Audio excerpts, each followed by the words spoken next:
3, 4.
I'm here with Jesse Hardman from Raymond, New Hampshire. He goes here at Skidmore with me and the Skid TV shit. How long have you been playing guitar? Did you start out with lessons? No, I've been playing for probably, I don't know, 8 years. And I did eventually start taking lessons. Probably for the first year I played, I just like, my uncle was probably like the biggest person to like help me out and put me on like the right track. He more or less was like, hey, like, learn these chords, learn these scales, and don't do anything but do this and get the mechanics down before you even think about like learning to play records.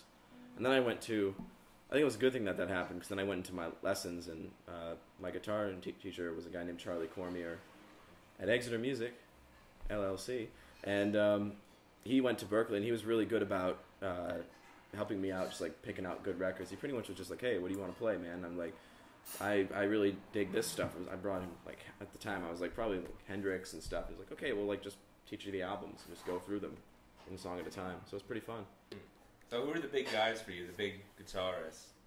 Oh, it's always changing, but right now it's a lot of the throwback old blues musicians like Skip James, of course Robert Johnson, Elmore James is really cool, Albert King, B.B. King, Freddie King, they're all really cool. And who else?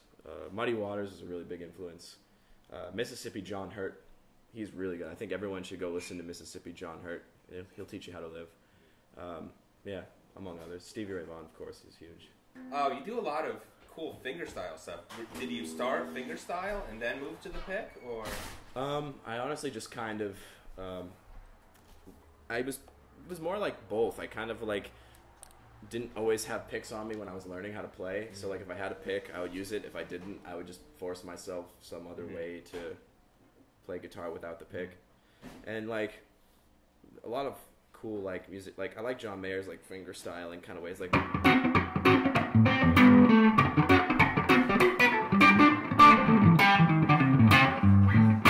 love that kind of stuff. It's really like percussive, like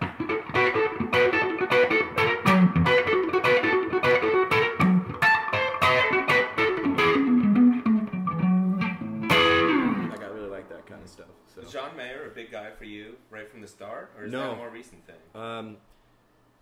I didn't know who he was at first. I actually thought he was kind of this like cheesy guy who played like, you know, slow dancing or burning. Yeah, like all the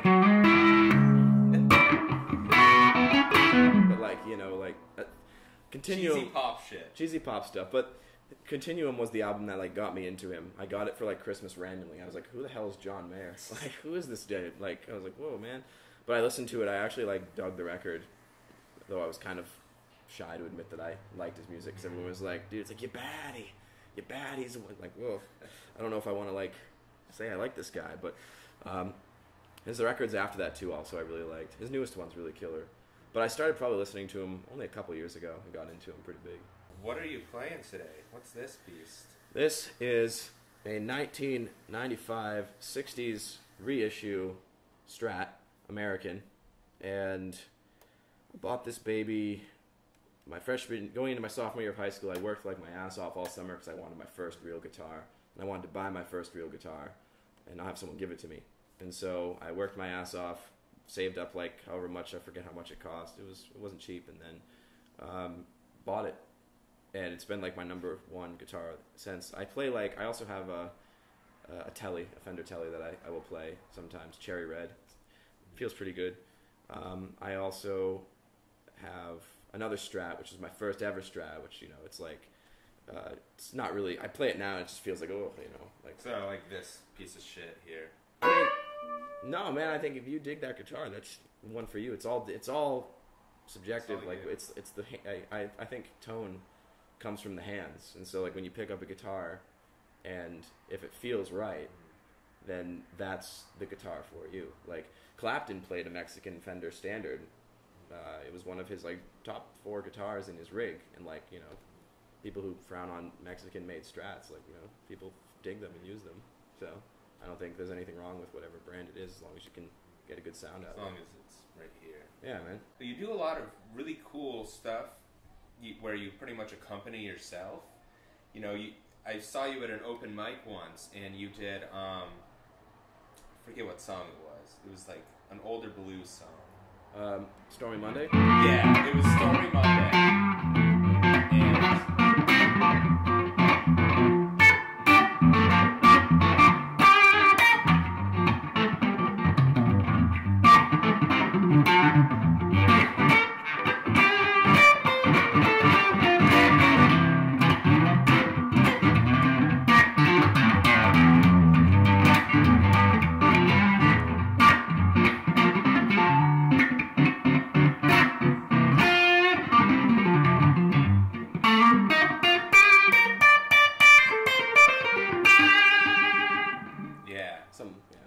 Just soloing, and normally when somebody solos, it sounds like,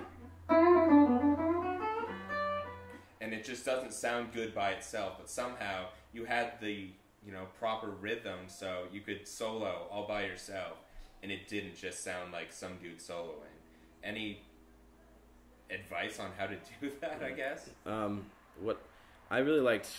I got like I just like the sound of it, and a lot of the players I listen to do it, and it's a very percussive thing with like the hands. It's always filling space with the percussiveness of your hand. Like, is that a lot of thumb? And do you use the nails here a lot too? Like, if I wanted to do like a harmonic, I would like use my thumbnail like, to like strike something like that. Yeah.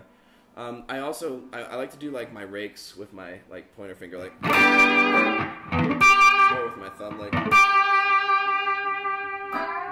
What I essentially do is I take my thumb and like I drag it across the strings, and I meet my pointer finger at the string I want to like rake on, and then I just snap it off like.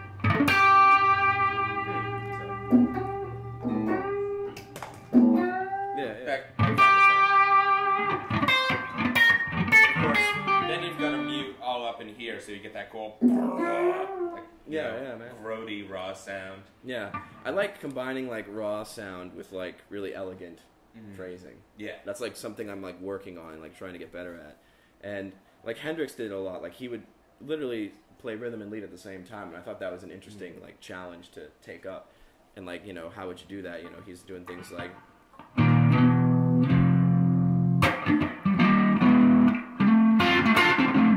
Things like that, and like that's, you know, subtle lead playing, but it's enough when combined with the rhythm to like create a cool sound.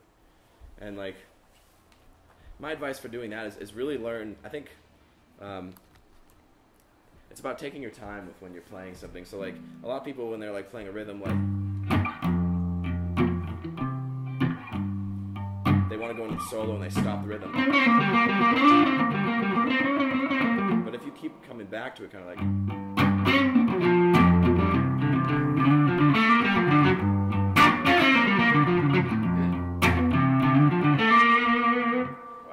Reminds like the listener like what's there, unless you have like a backing, like unless you have a backing guitarist, yeah. But you know, Hendrix didn't. So. Yeah, until he got into Band of Gypsies, he didn't have a backing guitar player, so it was him doing like twice the work, which is why it was so revolutionary at the time. For anybody who either, like me, just sucks at guitar, or somebody who's never played guitar before, if you were giving lessons, what's the first thing you would tell them? Learn, be patient, practice your scales, learn the chords, and don't be afraid to sound bad. The best advice is, be patient. Don't try to go out there and try to rock the house right away, because you're supposed to sound bad when you first start playing. Like, it's part of learning. Like, it's humbling also, because when you're a guitar player, there's always going to be other people who bring something to the table that you're like, oh man, I want to do that.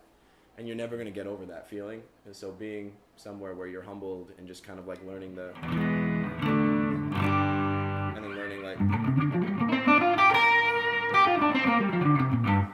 I did that for hours a day when I first started playing, and it was kind of redundant and boring. I was like, man, I really just want to go into learning songs. But if you can learn kind of those basic things and get, also something my uncle always told me, pick motion is always important. Learn how to stroke up down picking, not just down picking. It allows you to be faster. I mean, from time to time like that, I certainly will do it from time to time, but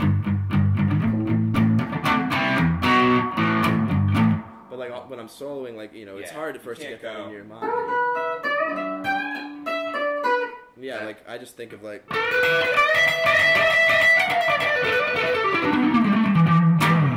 something like that. And that's not possible if, or my uncle told me it wasn't possible, and I kind of just, I guess, believe it. If you're just, I don't even know if I could do it.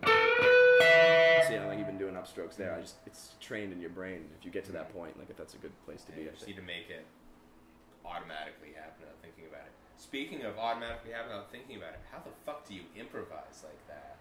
I mean, how much do you already have there, and how much are you thinking, and how much of it is just your fingers? I don't think at all when I play. I just kind of do things, and some of the best takes I've ever had, or I think some of the best solos I've ever heard back, if someone recorded me playing, have been, I don't even remember how I did that. So it's just kind of tuning out. I mean, for me, playing music's really just kind of a thing I do to feel good. And so I just kind of tune out and go. When I'm in practice mode, though, back home listening to records and stuff, that's kind of when I'm like, oh, what's he doing there? And I learn by listening to records. So if I hear, I really like George Benson. He's a great jazz player. If I'm hearing him, doing all these, things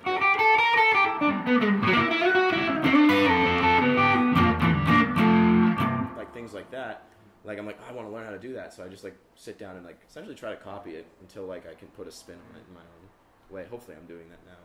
I hope, to a degree. Yeah. So. For sure. Yeah, man.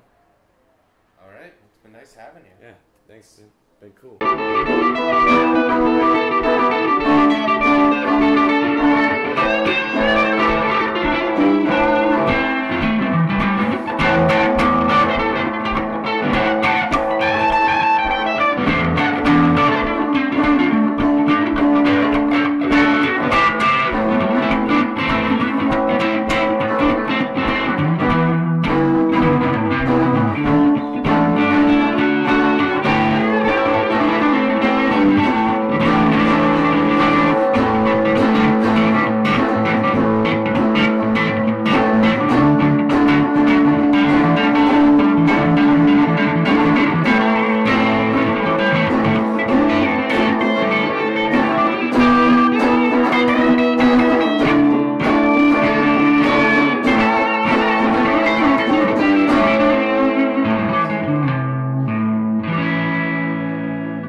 But damn.